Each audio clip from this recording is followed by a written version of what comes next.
Greetings, guys, gals, non-binary pals, and welcome back to another video. Something that I love to do, that you know I love to do, is going on Facebook and requesting to join a bunch of groups that I find that just sound like absolute hellish places that there's gonna be just like a lot of bullshit happening on. Like, that's something that I love to do, and then I love to go through and spend all day going through all those posts and then sitting down and sharing what I find with you, and you all seem to like when I do that. And so today I have taken a dive into a Facebook group called Raising Grown Men. Now, I did a video about this group already back a few months ago. However, there are 114,000 people in this group with an average of 45 new posts every single day. So there's like a lot of content. I could make a video about this group every single day and I wouldn't get through all of it. So, you know, endless supply here for us to look at. Now, I initially joined this group because, you know, I see that title and I'm like, oh my God, that sounds like a place where you're gonna get just people coming in and like complaining about, you know, their husbands being man children, and it's like, my husband is another child, and just like a lot of like boomer humor, I hate my husband kind of like dynamic stuff, and I thought it was gonna be kind of funny. But then, as we realized last time upon going on this little dive, it actually has turned out to be quite a nice like support group, which I think is really cool. It's kind of a place where, you know, women join and like share situations that are happening with their husbands or boyfriends, like long-term male partners, and like seek advice and such. And for the most part, it is a really nice like community and somewhere where people can find actual good advice and like support and validation, which I think is really, really cool. However, obviously, it still fits the bill on things that I like to talk about on this channel. And so I had a bit of a dive back into this group where I found a lot of women who are coming forwards and like venting, sharing what's going on with their partners. And I have some insight that I would like to offer. And there are some men that I would like to yell at. So today we're all going to sit down and we are going to get mad and frustrated at some men together. And if you enjoy this video, please do not forget to leave a like, comment, and subscribe. It really does help me out. Presently, with all of the new censorship laws that are coming into place, it is really going to be putting my channel in a bit of jeopardy. I've already had a video age restricted for just talking about educational stuff. And so I really do appreciate if you hit subscribe and you interacted with this video. I am trying to hit 500k by the end of the year. And if you don't want to miss out on any of my videos because YouTube likes to hide them from the algorithm, then also please do not forget to click the bell so you don't miss any. With all of that being said, let's jump into this group. Also note that I've just gotten over being sick and it means that I'm like coughing a lot. So I will be sipping on my tea out of my All for the Game mug that I painted myself and then cracked after a day. Tell me why my GM proposed to me, literally said, "Will you marry me?" and gave me a ring, but doesn't want to get married. Now, first I just want to comment on the fact that these people call their like husbands and boyfriends and things just GM for grown man, and I find that so funny. Like, it's terrible because, you know, we shouldn't be raising grown men. Like, there's a lot of, you know, these men are like children and referring to them as such. And I think that if you are calling your partner like a grown man in a way of just being like, this is a grown ass man, maybe we should just be like rethinking the relationship in general. But, you know, that's neither here nor there. That's not what we're here to discuss. The post itself, what? What do you mean? Why would you ask someone to marry you only to be like, but like, I don't want to get married though? Then why did you ask? Why would you propose and be like, will you marry me? And then turn around and be like, but I don't actually want to get married though. You didn't have to propose. That wasn't a requirement. And she clarified in the comments, like, they've been together for 4 months. And she said that she wanted to get engaged on their like 1 year anniversary, and he brought it forwards and just proposed to her out of nowhere. And she was like, what the fuck? And then he was like, but I don't want an official ceremony or like a wedding or a marriage. And it's like, so why didn't you just wait then? Especially because the relationship is so new. I think even 1 year is like too quick. What are you doing? Get up. And the comments on this too, like, it seems as though this is not an irregular occurrence. There were a lot of people in the comments being like, yeah, this happened to me too. Yeah, I was proposed to and then he didn't want to get married and like have the ceremony. And these people have all like stayed with them. And I'm like, marriage isn't a fundamental part of a relationship. Like, you don't have to get married in order to have a good relationship. It's not necessary. It's not that important. I don't really see the purpose in getting married. I understand it a bit more in like the US where partnership laws aren't real. But like here, if you live with a partner for 2 years, like you are effectively, like, in the eyes of the law, married. You know, they are your partner. You can like apply to get like visas and stuff. Like, you are married in the eyes of the law. Whereas I guess in the US that's not a thing, so you have to get married in order to get all those rights. So I kind of get a little bit more. Beside the point, once again, why are you asking someone to marry you and then saying you don't want to get married? But the weirdest comment out of all of these was, yep, mine did that, had the whole wedding, and you know what? 3 years later, he hasn't signed the paper yet, so we're still not married. Pardon? Sorry? I have so many questions. And the main one being, at the wedding, when you got up to the part where you're meant to sign the paper, did you sign it and he just didn't? Like, what went down there? What did you say? What did people say? What did he say? How did you do the whole wedding and the whole ceremony, get to the signing of the papers, and he'd just be like, yeah, I don't really feel like it? That's when you walk out. That's when you go, okay, why am I here? What are we doing? And you fucking leave. Because, like, again, you don't have to be married. But if you've gone through all of this, like, he's asked you, you've set up the ceremony and the wedding, and you, like, do all of that, and you get to that point, and he's like, I don't want to marry you. What the fuck? Why are you still with him after 3 years? I think that you absolutely should have walked out. But I mean, since you aren't married, it's easier for you to leave now. Which I don't know the rest of your relationship, but that's fucking weird.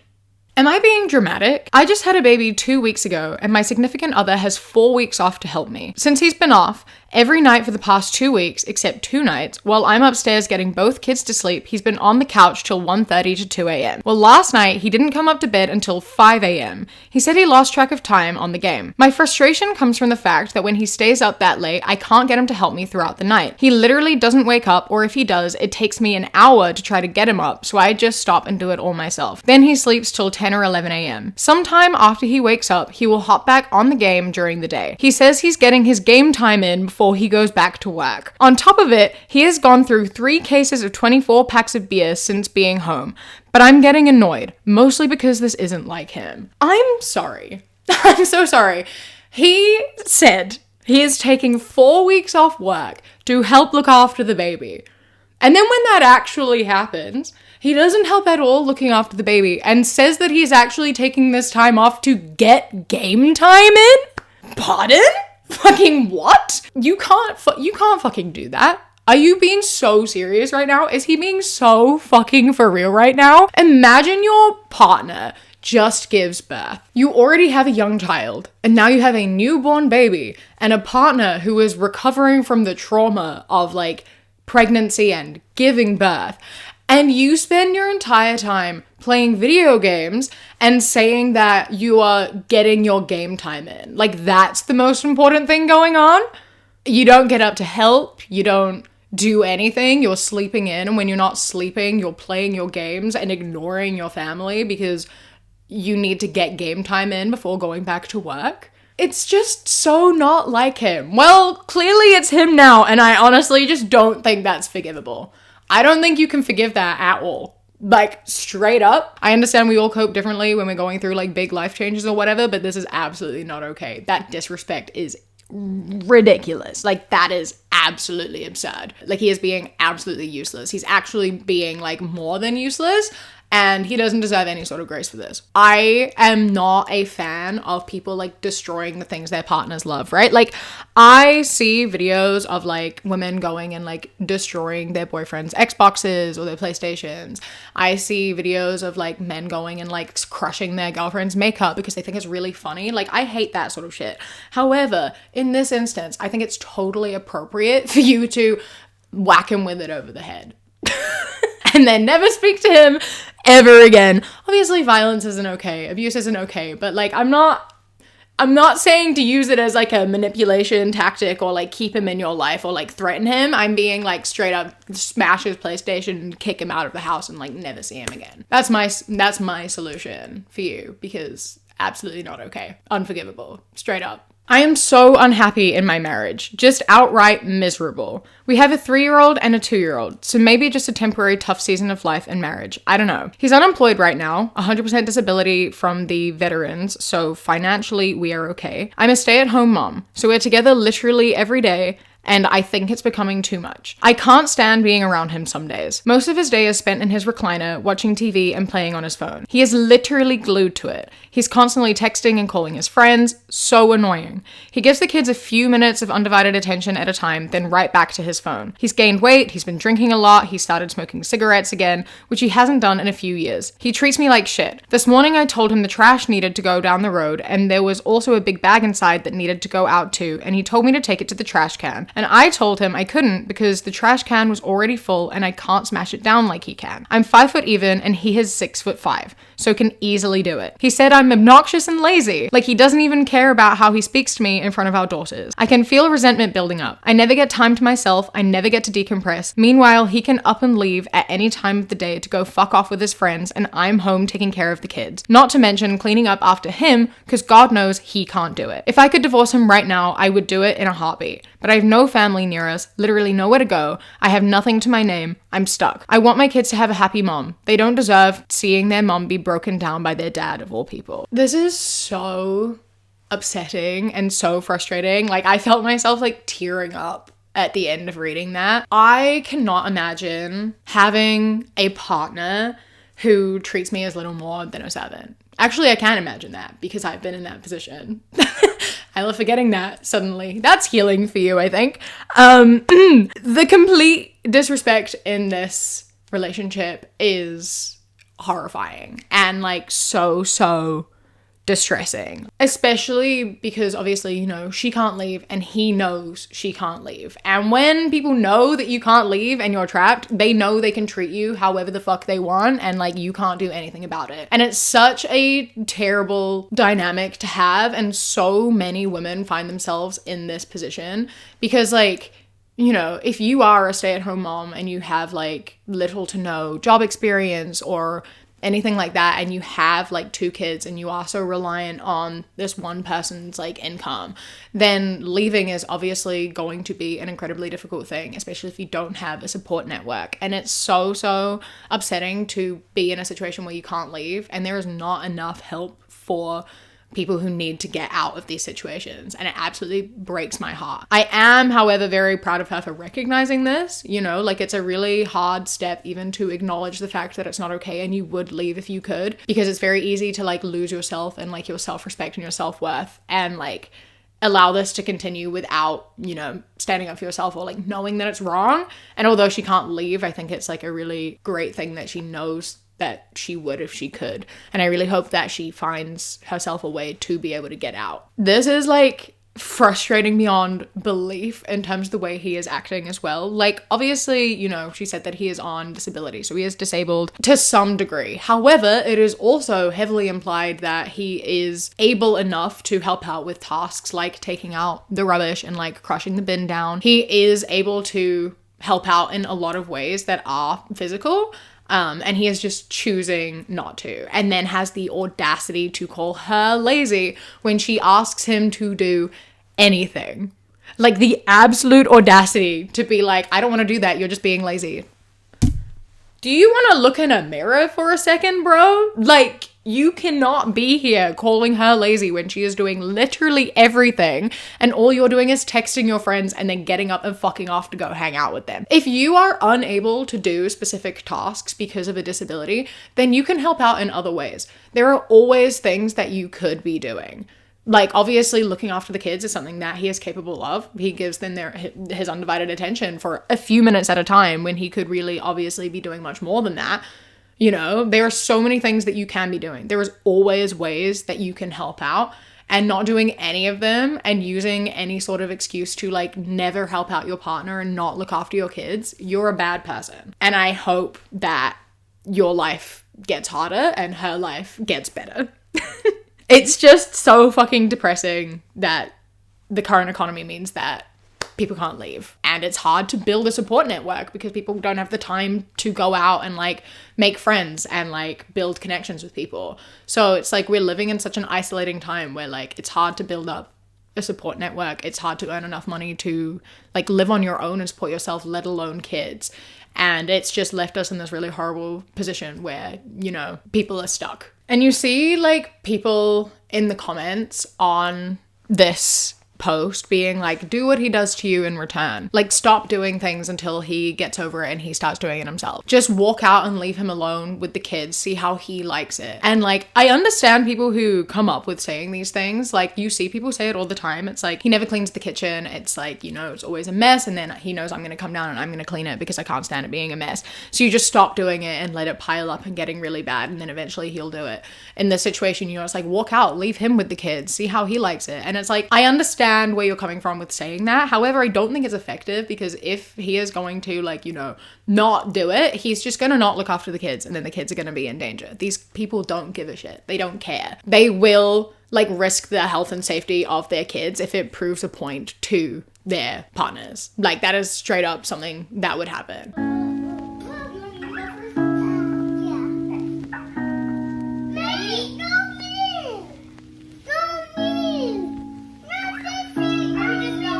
You know, and if you leave the kitchen a mess and you don't do anything and you constantly leave it, I still doubt that he'd do anything about it. I feel like he'd just be like, I'm just gonna leave it like this because I don't care. It can be full of mold. We can get rats and cockroaches and whatever. It doesn't matter. It's fine. I refuse to do it. And eventually you will give in and do it. And he knows that. And the only other option is to what? Move out? But she can't afford to do that. So it's really like in such a stuck position. And I think really the only way to, you know, go against it is to stop doing things for him. You know, it's the like, stop cooking him dinner, stop cleaning up after him, let him deal with himself, put as much separation between yourself and him as you possibly can. Obviously there's a point in which that can put you at risk. I don't know what his aggression levels are like or anything like that. Obviously I'm making assumptions here, but like, put as much space between yourself and your kids and him. Like, separate the house as much as you can and stop doing things for him and just start focusing on yourself and your kids and let him do his own thing. You are a single parent, effectively. Stop including him in anything. I'm losing my mind. My grown man has always been the joking type, a funny guy, if you will, which is all good and fine when there's a good balance. But unfortunately for me, there is no balance. He masks him being a complete asshole every day as making jokes and treats me and our son like we're not people with feelings. He's always been the unemotional, non-affectionate, nonchalant type, but I'm tired of it. It's now negatively affecting our son. Our son is being constantly rejected by his dad every time he gets close or spends time with him. He's just a big bully. And of course, this makes my son upset and he cries. And all my grown man has to say is, you're too sensitive, or you need to toughen up. I myself have been over this act for a while. Bullying someone is his love language, apparently. But now that I see how hurtful it is to my son and how much it has started to affect him, I'm even more angry. I've tried multiple times to explain how his words hurt us, and he either brushes it off again, labeling us as sensitive or soft, or he completely flips it and just throws his hands up in the air and says, fine,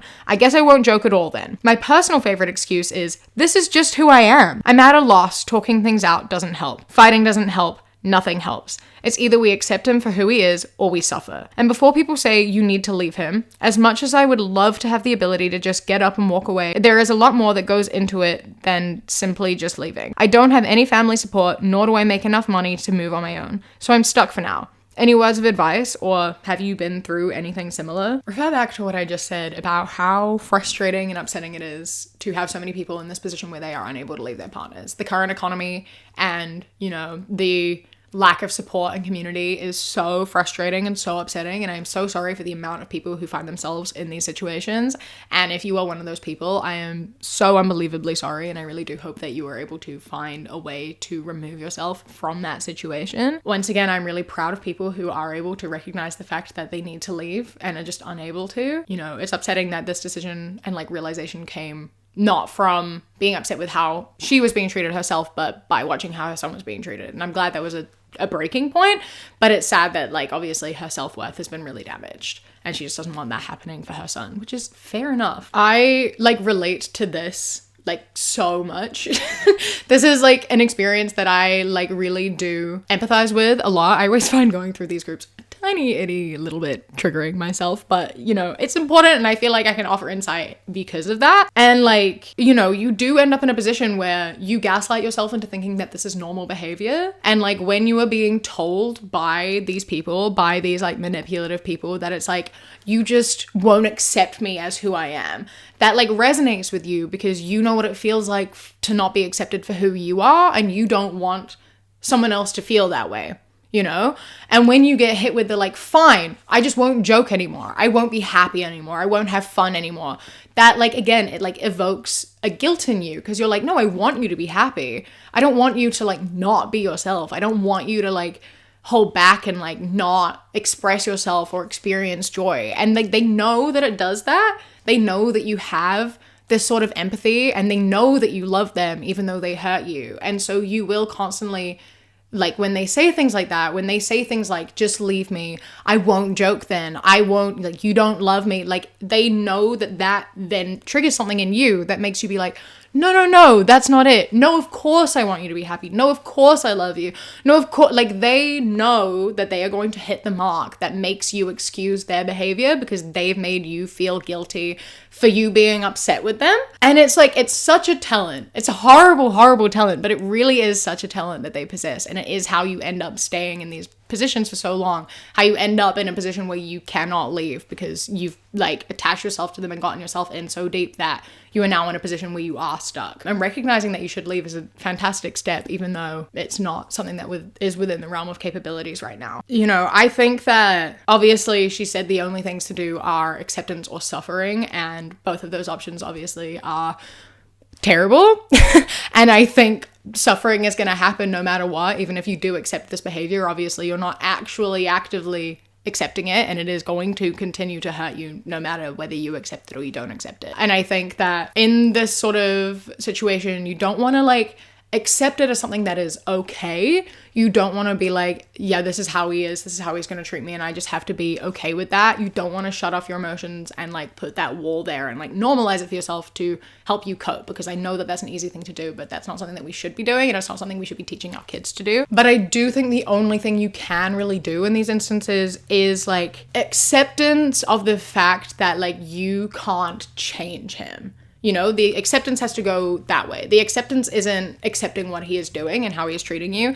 The acceptance is of the fact that no matter what you do, this is who he is and how he acts, and he is not going to change because he thinks that he like can treat you how he wants, and he doesn't view you as an equal, and he's not going to change. He doesn't want to change. He doesn't care to change. No matter how many times he says that he might, no matter how many conversations you have with him, he's right. This is who he is, and he's not going to change. And I think that you have to accept that fact while not accepting the way that he treats you and your son. And I'm gonna give similar sort of advice to like what I did for the last one of like, I feel the best thing that you can do, the only thing you can do here is like, stop apologizing, stop tolerating it, stop acting like it's okay just to make it end, you know? Like when he says something like, I guess I'll just never joke again, I guess I'll just never do this again, I guess I'll just never speak to you again. Instead of being like, no, that's not what I meant, no, don't say that, that's not what I want, just be like, okay, stop putting energy into him, stop fighting back, stop doing it, just like let it wash over you like it doesn't affect you, and put as much separation between yourself, your kid, and him as you can. Once again, like put emotional separation between you, put physical separation between you, close off that wall in the sense that you know that what he's saying can't affect you because you just don't give a fuck about him anymore. Talk to your son and ask what he needs and like spend more time with him and try to, you know, compensate a little bit for how his dad is treating him, and like negate what his dad has been saying and teach him good values and like, you know, positive affirmations, etc. All of that. Like work on being a single parent effectively and just having him in the background as much as you can. Again, obviously, I don't know the levels of aggression and frustration, and I don't know where the line is of when someone will become violent. So obviously keep yourself safe and know the sort of limits and the boundaries of it, but try as hard as you can to put that separation there, and like on the outside, like see if you can build a support network somewhere. Find moms at the school that your kid goes to, find an organization, like find something and a way to get out as quickly as you can. That's sort of my advice for this sort of type of situation. It's so fucking sad, like, how many men are just like this and do just feel so entitled to treating women however they want to, and like the way that they sink their claws into women and like take advantage of their kindness and their empathy and like make it so that they can't leave. And it's so fucking upsetting and frustrating, and I am like so sorry to all the people who are in this position. I've been there. I understand how hard it is to leave, and I understand the long-lasting trauma that is associated with going through these sorts of relationships. And yeah, I hope that like you know that it's not okay for people to be just like walking all over you and like using these manipulation tactics and saying things like, I guess I'll never do this, I guess this. Like, when those words and negativity are being thrown against you and you're being made to feel guilty for the way they're making you feel, that's when it's time to walk away if you can. Don't ever tolerate that bullshit, ever. Need to get things off my chest, but also see if I'm just crazy at this point or if what I'm feeling is valid. Our lease is up in just a few short weeks and we still have nowhere to go. I'm the only one that has been looking at houses to either buy or rent to see what we can do. He has never once helped me look because I'm buying the home in cash so we won't have a mortgage. So his excuse to never help is it's not his. We had our first child last year and have another coming soon. A close family member actually paid my rent for a full year as our baby shower gift from them, so we only had to worry about bills and taking care of my child. I quit my job soon after having my daughter, and yes, this was communicated months in advance, in which case he was okay with and said he will do what he has to do and make it work. Last pregnancy, he swore up and down he would get his license and just never did. I drove myself home while he sat in the back with our daughter at 2 days postpartum. All I could do was cry because I was so upset that I didn't get the full experience of sitting in the back because we had talked about it so many times. In the last 12 months, he has not saved $1 and still does not have his license, but he tells me he's going on a bachelor trip soon. I, of course, started a big argument about it, and he just brushes me off and never has a conversation with me. I feel like I'm praying for a miracle at this point. You are so valid in your frustration of this situation, because what do you mean? What do you mean he won't help you look for a house because it's not his? Like, he's gonna be living in it with like you and his kids. Like, that's gonna be his house, and he doesn't want to help because it's not gonna be his? Okay, go buy a house, and it's not his. He can go find his own house. He can go live somewhere else. Fuck him, actually. If he doesn't want it to be his house, he doesn't have to be there. He doesn't have to live there. Goodbye. Goodbye. Go find somewhere else then. You don't need him. Clearly. He's not offering anything anyway.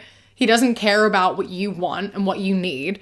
He's just doing bare minimum, whatever he can get away with. Like, asking him to get his license in order for you to have that experience, and him saying that he was going to, right? This was communicated that like sitting in the back of the car with your newborn after giving birth was like an important thing to you. That is something that you really wanted to do. And he told you that he would get his license and make that possible for you, and then just didn't do it. And then acted like it was nothing and like made you feel like it wasn't a big deal and to like get over it. It might not be a big deal to some people, but it was a big deal to you.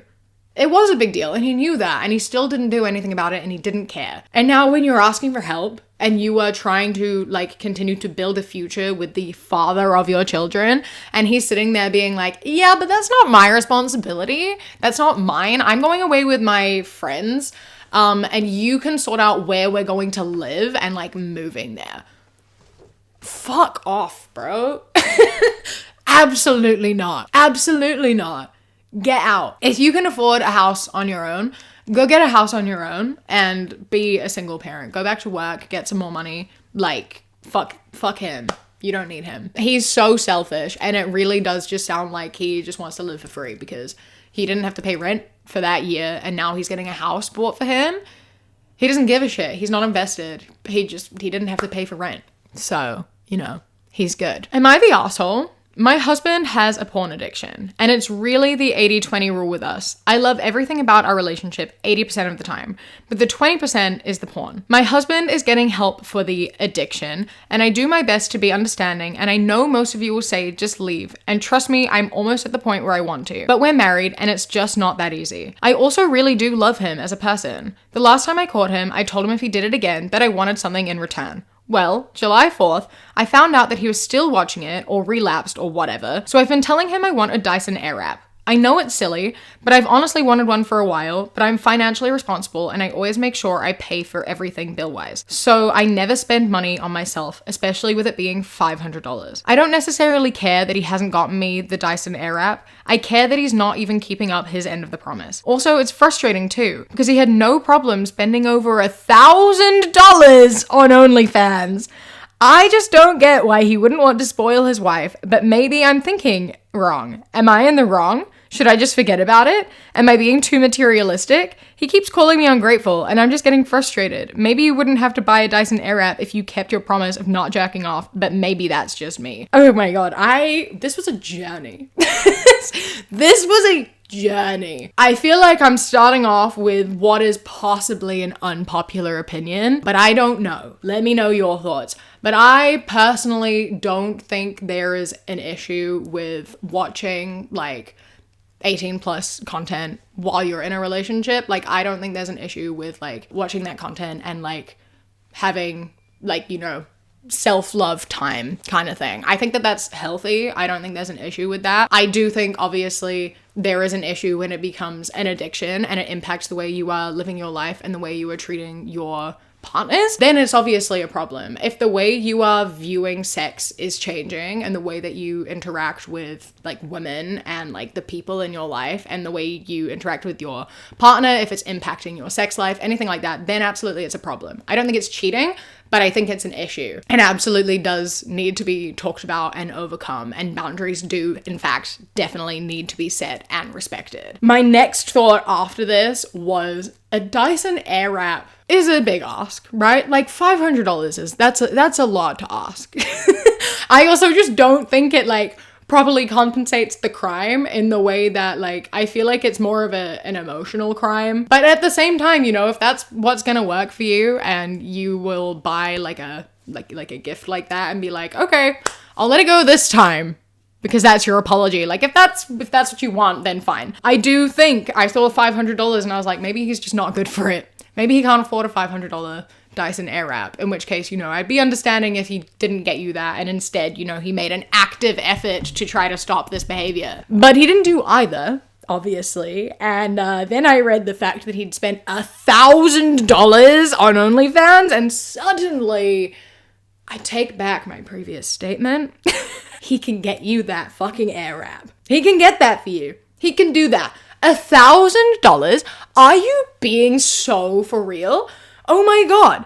And I know that for $1,000, he's paying for like private messages and private videos and like custom content, in which case I do say that crosses the line into cheating. That is crossing a boundary, because he is paying to talk to these people in a like sexual context. Like that is cheating. That is crossing a line. If you are not just like watching content occasionally and you are like actively engaging in it and having these conversations and like getting things specifically for you, yeah, that is cheating. And honestly, kind of unforgivable, especially if it's to the point where he is spending $1,000. Like that money could go towards you or your relationship in general. Like there are so many other things you can do with $1,000. Like that is a lot of money. And he's like, you're being ungrateful. What did he do? What are you being ungrateful about? Like, how can he sit here and be like, you're so ungrateful? For what? For what? What did he do that you are meant to be thanking him for? Because he didn't do anything. He hasn't tried to stop this addiction or respect your boundaries. And he also didn't get you Dyson Airwrap. So we can't call you ungrateful. Like, listen, also, if the rule is, if it's 80-20, like you're happy in the relationship 80% of the time and upset 20, I feel like 20% is too big of a number. You should not be frustrated and upset and dislike your partner 20% of the time. That's a lot of the time. 20% is a big percentage, and I think too big. I think that crosses the line, and I think like addiction is obviously a difficult thing and it's a hard thing to overcome and whatever, but like if he's not actively trying and he doesn't respect your boundaries and you telling him why you want him to overcome that and he's not accepting like support or anything, then like it just feels kind of doomed, you know? And maybe you leaving is like the repercussion that he deserves. If he's not gonna take accountability for his actions and he's gonna be a fucking asshole about it, then like, you know, you leaving is the consequence of his actions. And I think that he deserves to feel that and to bear the consequences of that. And I hope that you do leave and that you find someone who respects you and your boundaries and doesn't spend $1,000 on OnlyFans. Oh my God. Stop putting up with this bullshit. Like, straight up. Like, don't tolerate it. You deserve better. Does anyone ever feel like it's impossible to be loved by men? Am I just going through it in my 20s? Even my dad hasn't been talking to me. I lost my ex, which I do feel like was a good thing, but I've been in 3 serious relationships in my life and they've all ended after like 2.5 years. I have feelings for a guy who I don't want to admit I have feelings for because our friendship is so important to me. I've been single for almost 2 years now, which I know is fine, and I couldn't imagine putting time into a relationship right now, but I feel like I'll never actually be loved. Any input? And I just wanted to share the comment on this post and like have a conversation about it. Do not have men loving you define you. I haven't seen my dad since I was 4. Once you're able to truly love yourself and have self-respect for yourself, then a man who is capable of loving you will come into your life. If you don't have proper love and self-respect for yourself, then you invite people who can't love you to come into your life. I met my husband once I was fully content with who I was and had developed self-respect for myself. Read the books by Louise Hay and start saying them out loud. Learn how to set boundaries. There's a fantastic article on Life Changing Services, LLC. Maybe take the Worth workshop and build your confidence. A queen who exudes love will be treated differently than a beggar begging for pennies of love. And I just wanted to share this as a sort of way to like round everything off a little bit, because I think that this is really like important advice. And I know in the initial sort of post, it was more just like a venting, like frustration thing of being like, it's really hard to feel loved when your relationships don't work out and like you are feeling things for people that aren't reciprocated and you just feel really low. And I do absolutely like sympathize with that. And I'm really sorry when people do feel this way and like feel like they've lost love and like will never get it back. And I just wanted to like, yeah, really emphasize this comment of like the fact that you don't need to be loved by someone else in order to be loved. I just think that it's really important to note that the most important love in your life comes from you. The most important thing I learned in therapy, one of the like first things I was taught in therapy, is that like, you know, the only person who is in your life